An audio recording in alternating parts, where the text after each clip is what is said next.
All right, I am so excited that my guest today is Kimber Leigh. Now, Kimber Leigh is the CEO and founder of Changing Habits Institute. She's also a 2 times best-selling author, as well as an actress, a CEO coach, a producer director with an amazing client list, and a professional speaker. So I would ask you, you think she's a high achiever or what? One of her business clients was actually Microsoft, which included 64 assignments around the topic of, after COVID, managing and selling differently in a new environment and building staff loyalty and so much more. Kimber moved from managing to leading by showing that all business today is show business. Kimber helps to increase pride, professionalism, and profits by moving top salespeople to the next level with getting self and staff back to new enthusiasm. So, Kimber, welcome. As I said, I am extremely excited to have you as my guest. And why don't you just give us a thumbnail description, which I know is a little tough to do with the life that you've had, but give us a thumbnail description of who you are and why I might choose you as someone who's a high achiever. After the list I just went through, it's probably pretty obvious. Well, Deborah, thank you, first of all, so much for having me here. This is, my life has definitely been a journey, and it's kind of difficult when there's no steps on the ladder, but you have to climb it. So you're a ninja warrior just hanging on, and I'm hanging on to this Leading Edge podcast. I'm so excited. Thank you. Yeah, I like the ninja warrior part too. That sounds very applicable. So I, like probably most people in the audience that are listening, the journey to this moment as a young person had every challenge in it. There was sexual abuse, physical abuse, mental, spiritual, just every kind. And that's why I consider myself that ninja warrior, because I just keep bouncing. And I kept bouncing back and forth from dysfunction to dysfunction. The blessing in that is it made me in tuned to life and to people and to situation and to things. So I'm very aware always, constantly, of what's going on around me. I'm in the middle of it, but it's all around me, and that makes me feel like I have more control. I like it. I sometimes think about that as the eye of the hurricane, where in the eye of the hurricane, where everything's spinning around you so fast and so disjointed that you can stay in that peace and that quiet and silence and just be you. And I think that's a great metaphor for what we go through as high achievers often. Right, because as you know, as a high achiever, if you step outside of that achieving moment, that's and kind of go over here, that's where the chaos is, to your reference of the hurricane. So yes. Right. You're exactly right. And one of the things, just so the listeners are aware, what we're going to do today, Kimber and I, is we're just going to have a conversation. We're going to share with you and be totally open. You know, the kimono's open, and the maybe I should say, what is it in Hawaii? Is it kimonos? What do you have there? There's sarongs. Sarong is open. Yes. And we're going to be really vulnerable with some things, for me anyway, that I've probably not ever shared with anyone. And what is the effect? Because what I have found with working with high achievers around the world is that pretty much all of them have something in their background that has caused them to maybe have some trauma or drama in their life. And because of that, they become who they are. So if we look at your life, Kimber, share with our audience, if you would, a little bit more, maybe in depth, of something that really shifted you big time.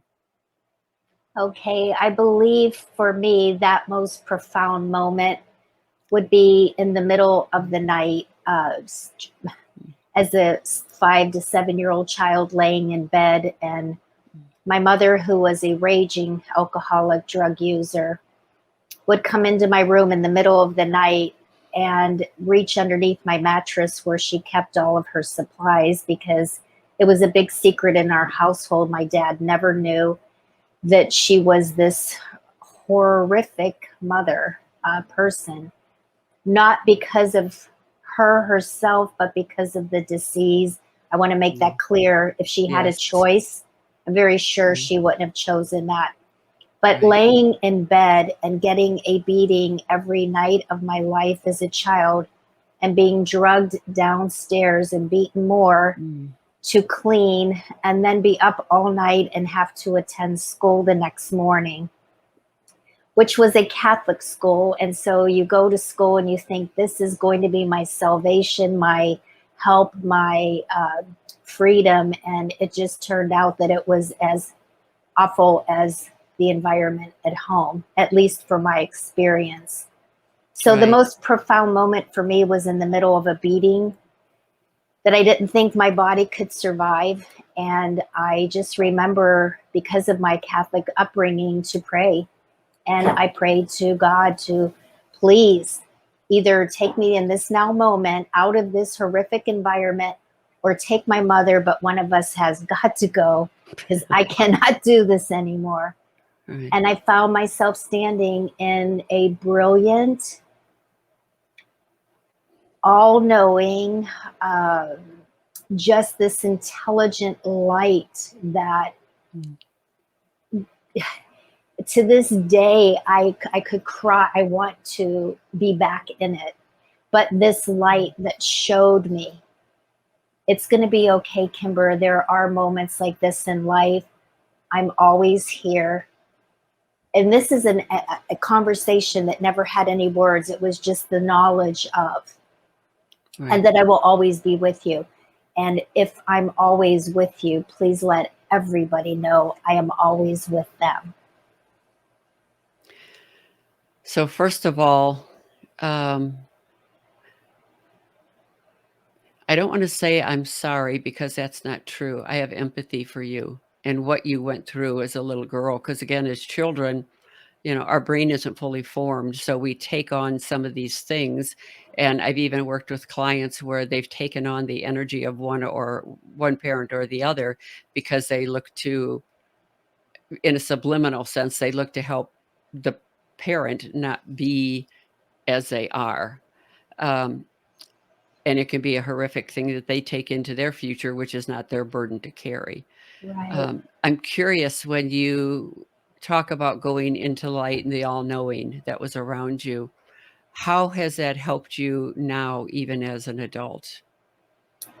Well, as I see the chaos going all over the world right now, just the extreme chaos, I'm reflecting back to my childhood where it was extreme chaos. But again, this energy, this brilliance, this all-knowing, creative life force, I'm getting goosebumps right now because I can feel it. Because when you speak about it and you're in it and you believe in it, and it's yours at your access, like a black credit card, so that has an endless. I mean, it's just, if you look at it that way, it's there for you to use every minute of every day. And I hold on to that, and I believe in that, and I do that. That light will save your life, your family, your world. Got it. Very nice. Very, very nice. And you're right. I mean, you mentioned COVID, and one of the things that I found, and even with some global clients I'm working with, is that when they begin to understand that COVID took all of us around the world, if we think about Maslow's theory and the pyramid, and at the very bottom of the pyramid is, food and water and safety and security. And we all, in some way or another, went to the very bottom of that pyramid, where we were wondering, are we going to make it through or not? Is our family going to make it through or not? So we get those the feelings of fear and the feelings of worry and frustration and not being in control. And for a human being, especially a high achiever, not having control, that in itself is really scary. Yes. And I believe, So go ahead. go ahead. No, go for it. Okay. So I have a fabulous mentor, Summers White.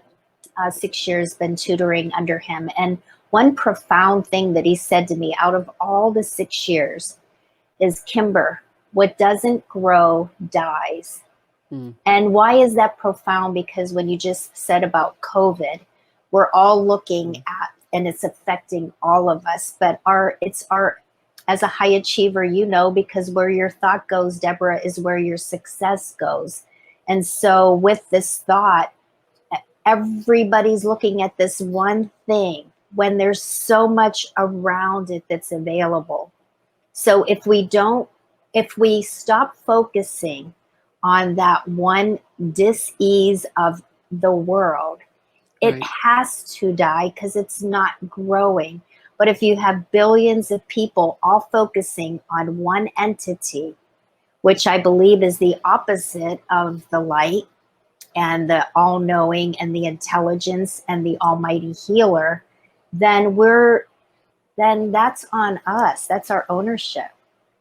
Right. Yeah, we have the opportunity to choose. One of the things I want to share really quick, because I'd like us to kind of examine it for both of us individually, who had two different types of upbringing. I was in a household where my parents were very loving and kind, cared about it. I had a brother who was 4 years older than me, and my what I call lightning bolt moment happened when I was 12 years old, 5 days before Christmas. My brother was killed in a car accident. Oh. I was in a town of 8,800 people outside of Chicago, small little town. Everybody knew everybody. And I can remember being at home baking chocolate chip cookies with the smell and everything filling the room, and the snow outside the doors and the Christmas lights on. And a best girlfriend of mine were singing Christmas carols. When my parents came home, they were at a local restaurant, and they were enjoying a Christmas party for my mom's work. My brother had been at a youth church event, and he and a buddy had gone out into the country to see where some horses were. So when the weather broke, that they wanted to go out to this girl's farm. They were joyriding, let's put it that way, which we all have done. Yes. And there was an accident, no other car involved, and they believe he swerved to avoid an animal, which makes sense because he wanted to be a veterinarian, so it makes sense that he would do that. Wow. But that energy, that lightning bolt moment that took things like don't have too much fun because something bad might happen. My dad Yes. said when he held me, and when you see your mom crying, that's one thing. Seeing my dad just overwhelmed with grief, that was something even more traumatic. And when he held me with my mom there as well and said, Stevie's dead, he lost control of his car and was killed.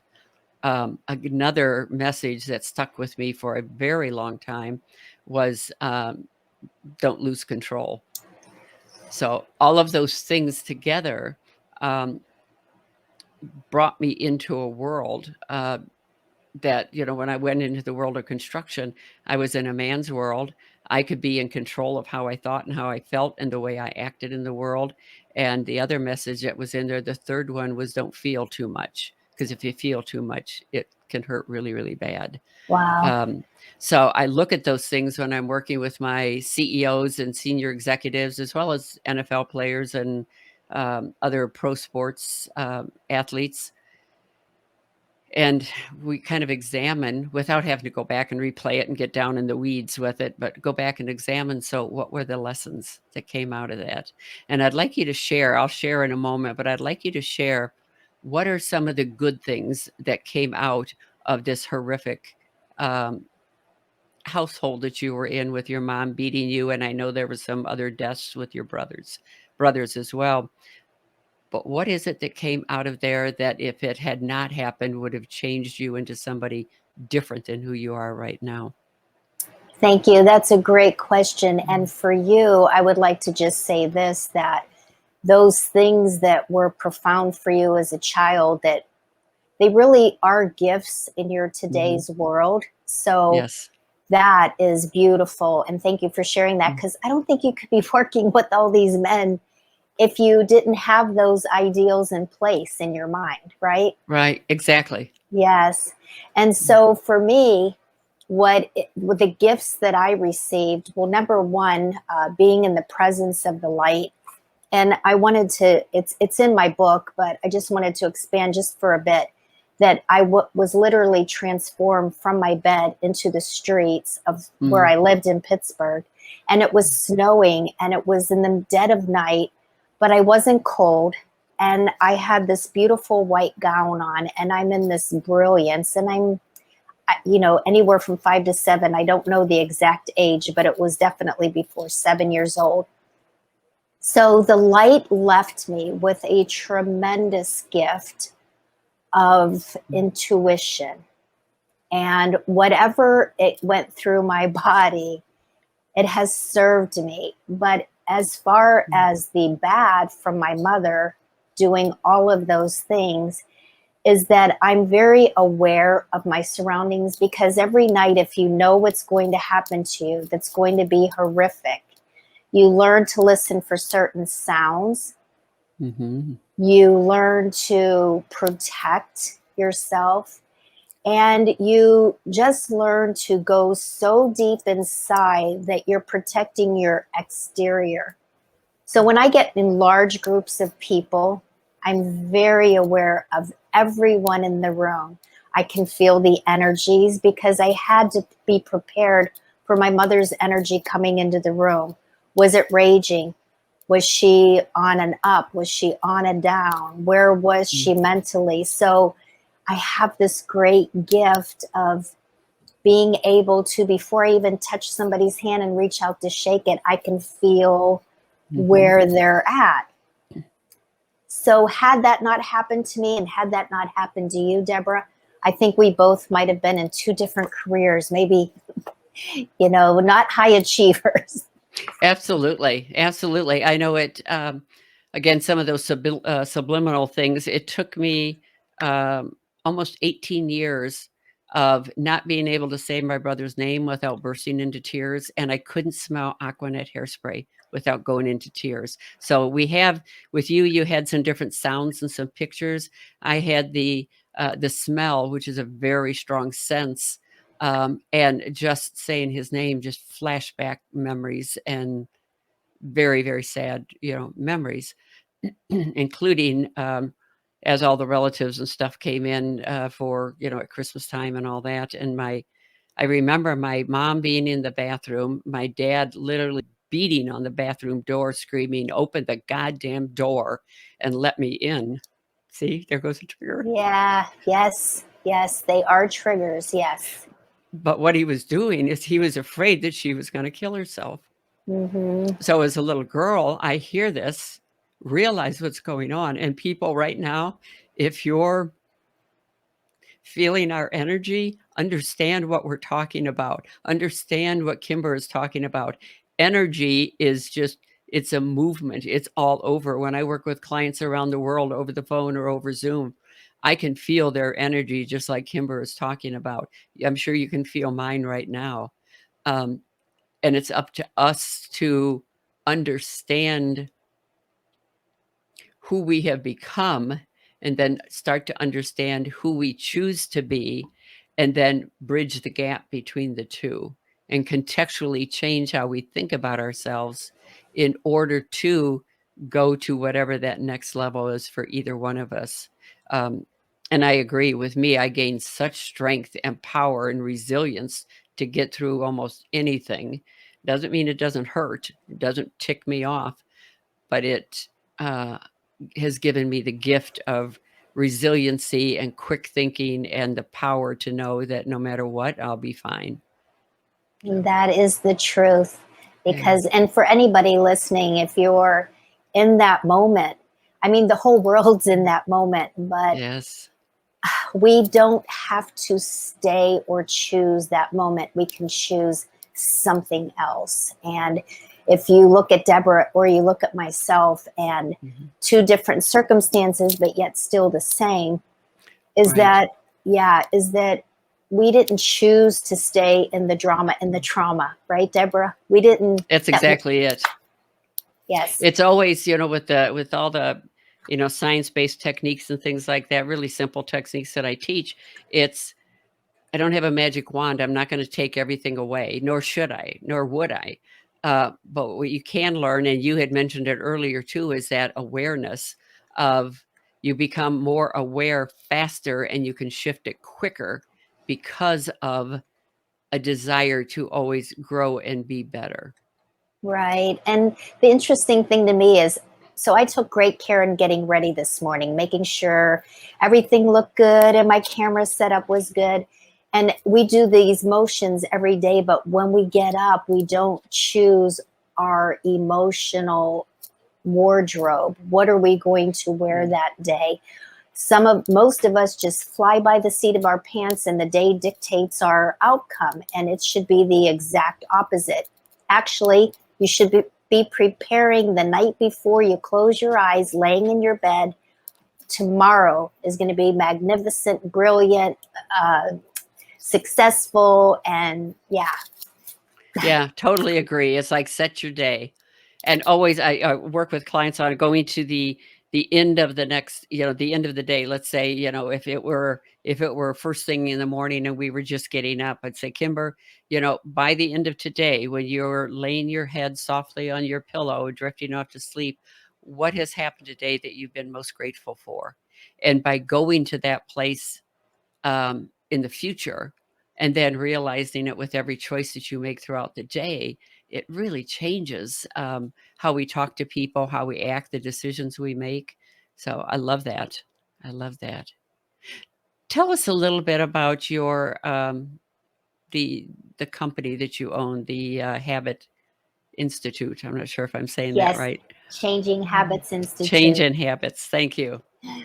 So I have helped a lot of people, as you have, and a lot of people come to me, and it's very, very simple. We get into these mundane thoughts. So a habit is merely your thoughts, your inner dialogue, what you're thinking, what you're saying, what you're speaking. Words are vibrational. You could put your hand up to your mouth and feel the words that you're speaking. When you speak them, they go out there into the world, and the world just brings you the thing that you spoke about. It's that simple. And so a lot of people use words. For instance, one word that drives me absolutely crazy is the word try, especially Yes. with an entrepreneur. I am trying to do this. I am trying to do that. Well, the word try means in an attempt to do.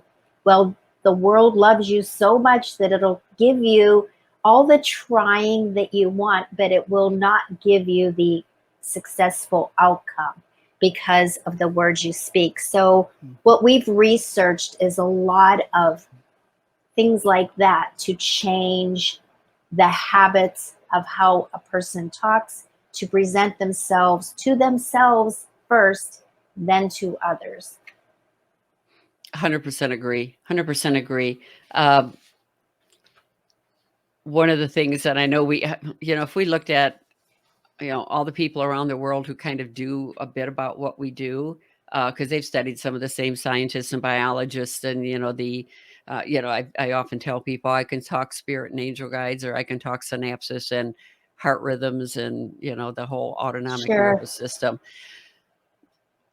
And one of the things that helped me when I was younger and trying to make a decision to take a new position, when I moved out to Arizona, I became a receptionist, and because that's where I belonged, high school diploma, small town girl.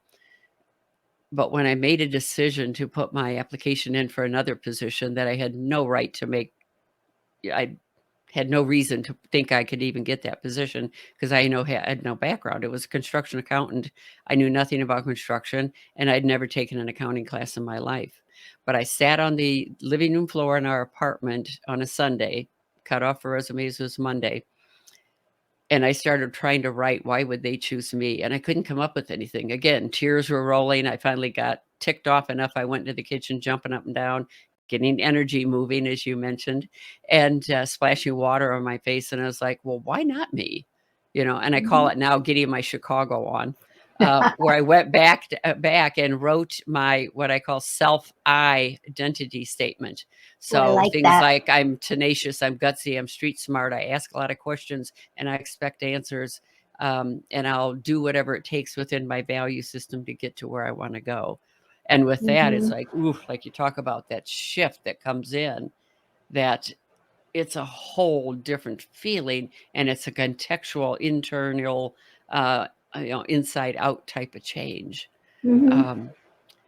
What do you see in some of the clients when you're working with, some of the corporate business clients at Microsoft or that? What do you see as some of the similarities that some of the people are going through, even the salespeople, and that you're able to help them shift?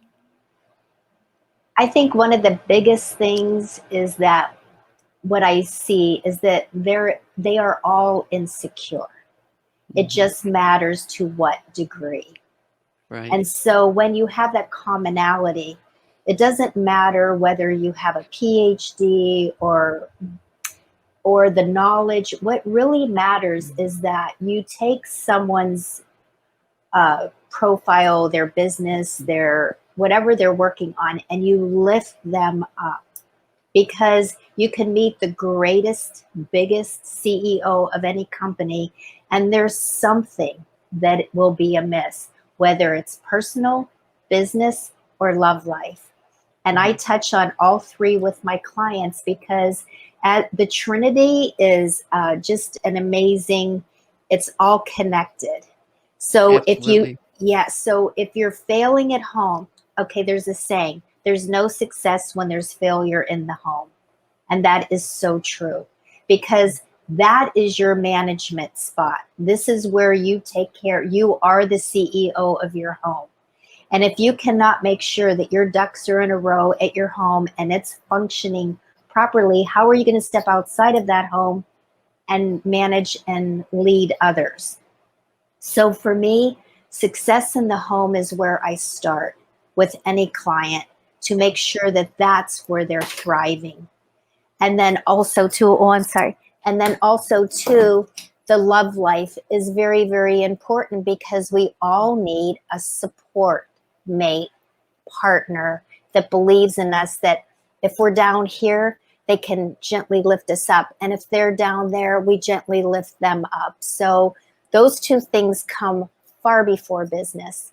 And my goal when working with clients is to take that uh, energy and build upon it, so they can then reach the pinnacle of their success, which is the business, the top. Yes, very good. I love that. I love that. Great, great thoughts and ideas. I hope you're taking some notes here. Um, I know it comes to mind when I was working with a NFL player. Now he was first string defense with the Dallas Cowboys, and when I was speaking with him, I happened to be in his home. I had flown out to Dallas to go to the Super Bowl and or some of the events around the Super Bowl, and I met with him, and it was interesting when he looked at me at one point, came across the desk, kind of leaned across the desk towards my chair, looked me straight in the eye, and excuse my language, but he said, "You don't really give a shit that I'm a Dallas Cowboy, do you?" And I came right across the desk at him and looked at him, and I said, "You're right. I really don't." I said, "I'm Mm-hmm. here for the whole person. I'm here for you, because whatever happens off the field ends up on the field and vice versa. And I look at you as a whole person, not as a label because of the uniform that you wear." And he had tears in his eyes saying, "You have no idea what that means." And the fact that Mm-hmm. most people don't see me or anybody else in a position like mine like a human being. We're simply a label, in some way, shape, or form. So Yeah, I love that you're doing the work that you're doing in the world. thank you. And you too, because that's very intelligent to look at someone sitting in front of you. And, we all have labels. There's so many in the world right now, and I don't even have to tell you what they are, because we're battling those labels. but to Right. just take the human being and say, this is a soul, a being, an entity, that how can I help fill a void wherever there's lack and dark, and how do I bring light into it? And you saw in that player there was a void, and you acknowledged it. And that's all that we're all looking for, is that acknowledgement. Do you see me? So congrats Right. to you for Mm. all that you've done, because I'm sure there's a lot of players out there that because of you, they're successful. Well, thank you very much for that, and that's why I'm so thrilled to have you on, Leaders on the Edge, because of the type of work that you do and where you bring it out into the world, and the different areas of how and where and who you touch with the work that you do. Because up-leveling for any of us, wherever we are, is so critically important to not only our own life and well-being, but for those around us, and then how it spider webs out to so many other places because of the energy. So, Kimber, thank you for joining me on this call, and I'd love to have give an opportunity for you to share with our listeners some of the things, including your book, uh, which is, and I'd be curious if you give us a little bit of an idea of what this means. This Greta Gar-Bitch. Tell us about that for just a little bit, and then let us know where we can reach out to you and connect with Oh, you. thank you. So Greta Gar-Bitch is a gift from my mother. When I was very young, my grandfather knew my desire to become an actress. Well, actually, he instilled that in me because he loved Greta Garbo. And he used to tell me, you're going to be as famous as Greta Garbo and as beautiful. And for the first time in my life, after being beaten every day that he didn't know about, I ran home because he gave me confidence and courage to share this dream with my mother. And I thought it would give her a purpose. And I ran up to her, which you never do, because a raging alcoholic could start flailing fist at a moment. Right. And I said, Grandpa said, I'm going to be as famous as Greta Garbo. And she said, sweetheart, you will never be anything but a bitch, a Greta Gar-Bitch. Oh, And right. I shoved that so down inside of me that when I was writing the book, it wasn't until halfway through it that that name popped into my head after all those decades. And I was like, oh, that's the title of the book. Yes, yes. Well, it's catchy, number 1, but and to hear the story behind it, and to look at where you were as that little girl and who you are as a woman now, is just nothing short of phenomenal. And I congratulate you and applaud you for taking the steps that you did, because obviously they weren't easy and you had a lot going against you. And yet, here you are. Here you Thank are you. enlightening the world. And So you thank too. Oh, you. wait, you, Oh, yeah, I know. You where's up, where's down on this screen. For those of you listening, it doesn't matter, but we're doing the video for YouTube as well. So you can see that also. yes. So where can people get a hold of you? Okay, so I have a website, KimberLeigh.com. So KimberALeigh.com, or you can email me, please. I'd love to hear from you if you're struggling. KimberLeigh@mac.com. And lastly, just please remember to use your intuition. Pay attention to detail right now. Mentorship is hugely important. Find someone to support you. Then, after you find that mentor, follow through. They're giving you great advice, and practice, practice, practice choosing a better way of life. Beautiful. Love it. Strong, powerful words. And yes, it's such a thing for those of us who are high achievers to reach out and say, I could use a little help here, because it's not really in our DNA. And yet when we do, it is like a breath of fresh air of like, oh, Okay, it's just that you have different knowledge than me, and the knowledge you have can help me expand and grow the knowledge and the skills and capabilities that I have. So fabulous. Thank you again so much for being on. The rest of you, stay tuned for Afterthoughts and Insights, where I break down in 3 minutes the most powerful points that my guest, Kimber Leigh, has shared with us today so that you can implement them into your personal and professional life.